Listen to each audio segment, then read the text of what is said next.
when the wise refuse to be distracted. So, you guys, I want you to understand that division is loud, wisdom is stronger. So, let's take a breath together. Before we start arguing again, let's remember who we are, because we are living in a time where everybody is arguing, everybody is picking a side, and everybody is tired. And when I say tired, I don't just mean sleepy, I mean soul tired. Underneath the noise, underneath the red and blue jerseys, underneath the cable news shouting matches, and the social media food fights, there's something deeper going on. And our seniors see it, because when you've lived long enough, when you've raised children, buried parents, paid mortgages, survived recessions, wars, and political cycles that repeat themselves like seasons, well, you develop a different kind of vision. You recognize distractions. And right now we are being told to fight over culture, over party, over personalities. Meanwhile, the real question about power, protection, and accountability sit quietly in the background. When scandals surface involving wealthy, well-connected individuals, what most Americans feel isn't just outrage, it's exhaustion. Exhaustion from wondering whether the rules are really the same for everyone. Exhaustion from watching powerful people appear untouched while everyday families struggle with grocery bills, medical costs, housing, and safety. And let me say this clearly. This is not a left issue, and this is not a right issue. This is a justice issue. As seniors, as the generation that built this country, defended, taught in its schools, worked in its factories, started its small businesses, prayed in its churches, you understand something younger generations are still learning. When leaders fail to protect women, children, and vulnerable people, well, the entire moral fabric of a nation begins to fray. And when abuse is whispered about, but never fully confronted, well, then trust erodes. We cannot afford to let distractions keep us divided while the elephant in the room goes unaddressed, because it makes sense to keep people fighting. If we're busy arguing with each other, we won't ask hard questions about who holds power. If we're fighting our neighbors, we won't notice who benefits from the fight. But seniors know better. You've seen eras of reform before. You've seen moments when farmers, workers, church leaders, parents, and everyday citizens decided enough was enough. Not in violence, not in chaos, but in unity. Change has never come from screaming the loudest, as we saw with Martin Luther King.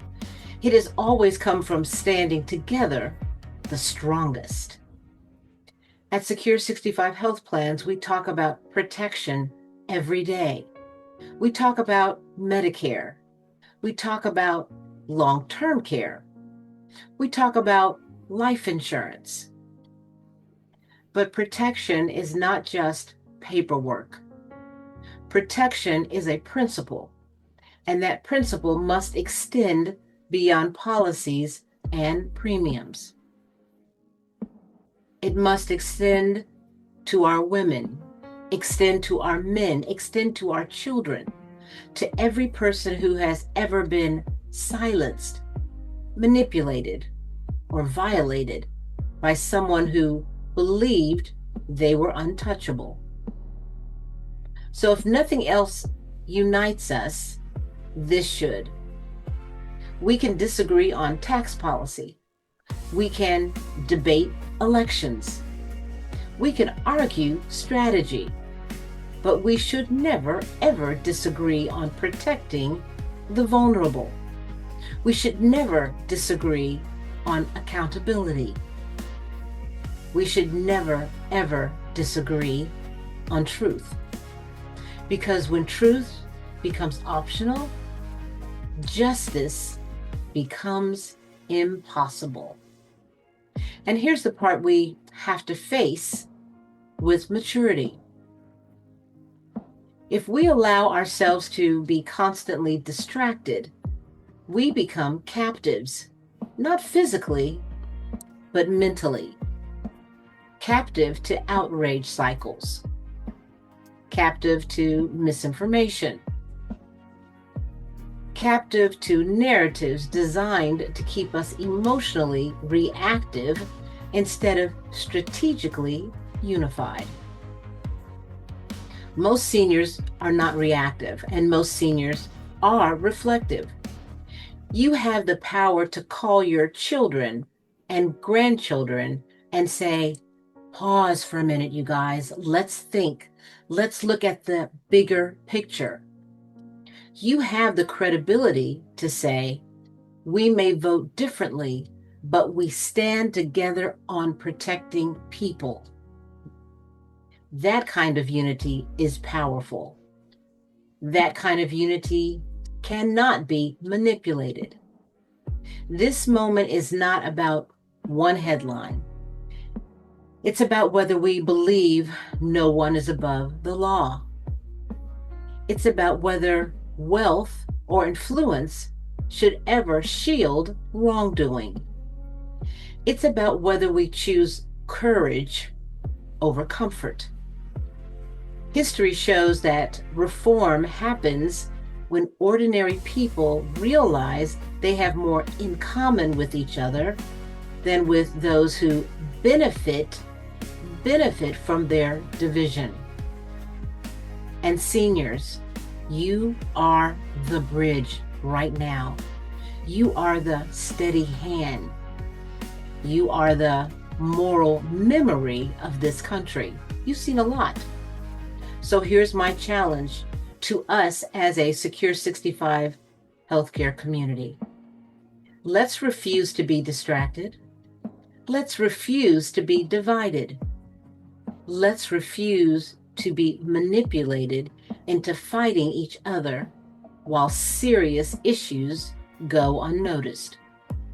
Let's stand for our women. Let's stand for our men. And let's stand for our children. Let's stand for accountability, calmly, intelligently, strategically. Because anger alone doesn't fix a nation. But courage, guided by wisdom, can. And I want you to remember this. A nation does not collapse because its people disagree. It collapses when its people stop demanding integrity. Yes, division is loud, but unity is powerful. And when the wise stand together, even the mightiest must answer. We have to do better, not louder, not meaner, better. And better starts with us. I'm Monet Swan, and this is Secure 65 Health Plans for a better future for all of us.